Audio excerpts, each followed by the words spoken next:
thing that comes to mind is that we obviously felt as if we did not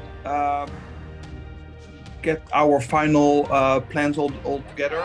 That we were hoping for more. I think that the season in 2021 created some expectations for us for 2022 that we eventually came up a little bit short on, which is tough. And on the other hand, if you look at the 13-4 season, 6-1 in the Ivy League, played some tough competition and worked very competitive with some of the top teams in the country, I also find it very difficult to say it was not successful. Relatively speaking, I think we were a young team, especially with a lot of the other opponents.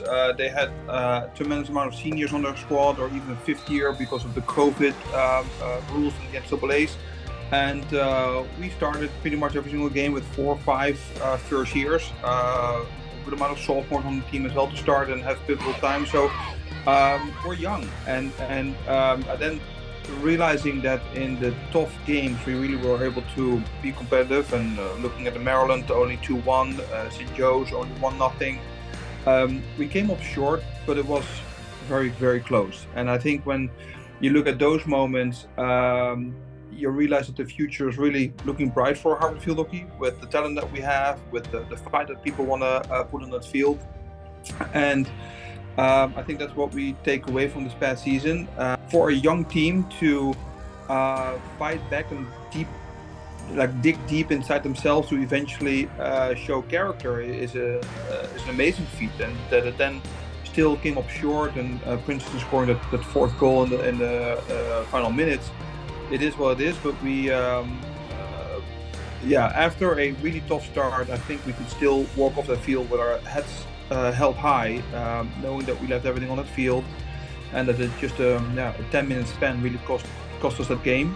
But over the whole entire game, I was very proud of how Harvard Field Hockey showed themselves, got back into it, made it a game, and was very close on finding a tying goal. I think, last couple of years, every single senior group has been very special, and so is this one. And what makes it really special is that this type of, kind of maybe the last group of seniors that chose Harvard Field Hockey when we were not a winning program yet, and that we were in the middle of the pack in the NCAA and took a chance on Harvard Field Hockey.